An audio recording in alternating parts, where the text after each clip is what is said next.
very good evening to each and every one of you distinguished guests. So I would like to begin by acknowledging that we are on the unceded ancestral and traditional lands of the Coast Salish people, in particular the Musqueam, Tsleil-Waututh, and the Squamish nations. And we raise our hands to the nations for letting us live and grow together as a family. Thank you. I would also like to thank the Foundation for a Path Forward for giving us the honor of collaboration and providing us with this auspicious platform to share our story. So normally I don't use paper, but today I'm afraid I'll just get off track, so I'm going to read. My name is Huda. My father was born and raised in Iran to deep-rooted traditional Iranian families that practiced two completely different religions. And my mother was raised in Amritsar, India, to a Punjabi mother and an Afghan father. And interestingly enough, her families also practiced two completely different religions. So my parents met and got married in Pakistan. Their union brought together four distinct religions into one household. And that became the base of our upbringing. We were taught that the purpose of our life is to be the best version of ourselves and to serve humanity to the best of our capacity. And this same value is reflected in the service, the vision, and the mission of the two organizations that have collaborated tonight, South Vancouver Neighbourhood House and the Foundation for a Path Forward. At SVNH, we do not distinguish between people by who they are, where they come from, what their religious beliefs, political affiliations, sexual orientation, ethnic background, or economic condition is. Nothing matters to us. The only thing that matters is that they need support, and we must help them reach their full potential as they settle in their new lives. We serve new immigrants, we serve refugees, Canadian citizens, Indigenous communities, migrant workers, LGBTQIA community members, international students, people on work visas, and those who are undocumented. Our teams work closely with the Gurdwara on Ross Street. We work in the mosques in our area. We work with the churches. We work with the Jewish Family Services Society. We work with community centers, libraries, housing societies, family places, schools, universities, and all partner organizations. Our team reflects the diversity of our community. We are the embodiment of an interfaith, multicultural, multilingual, diverse, and inclusive organization.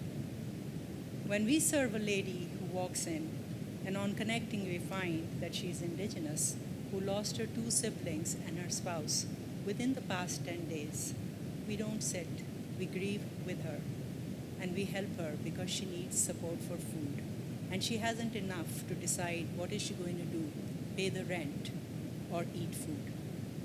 A senior who is on fixed income is distressed because he can't survive through the weekend without food support and could end up among the 59% of visibly homeless seniors who are forced to make a choice between food and rent. Dentists in our catchment have reported decaying teeth among the international students due to malnutrition. More students are choosing rent over food because if they choose food, the chances of exploitation at the hands of some unethical landlords or roommates is very high. To add salt to injury, some institutions have raised their tuition fee in the middle of the term. So food, my friends, is literally off the table for some international students. A migrant worker caregiver diagnosed with cancer has lost her job because now she is a liability to her employer. She needs a place to live and food to support her while she survives through her treatment. This is a glimpse into the reality of the community that we serve, a community that is 86% racialized and is on record as the lowest in terms of available resources in Vancouver. Some people may wonder, why do people come to Canada if there's so much hardship? As first-generation immigrant, I can answer that question.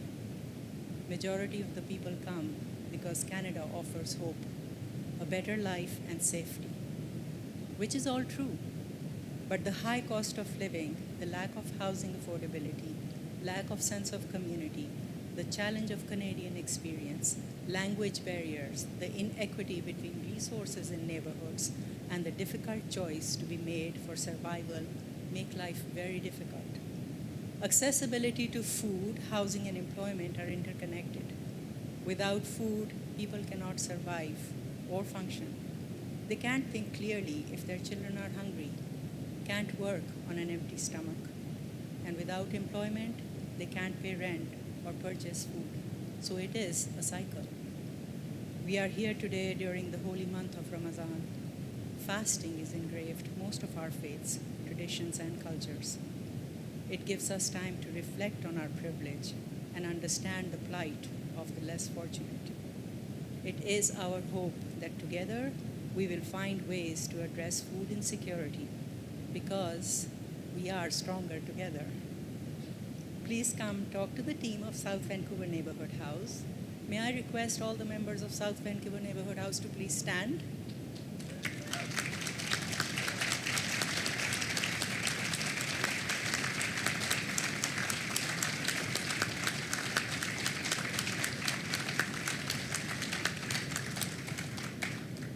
So when you have time, please come and talk to us. If you have any questions, please feel very welcome to ask those questions.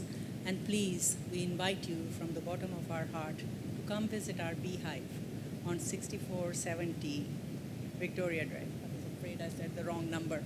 Yes, it is 6470 at Victoria Drive. We are very proud of what we do. And we are even prouder of how we do it. So thank you so much for your open heart and for listening ears. Thank you.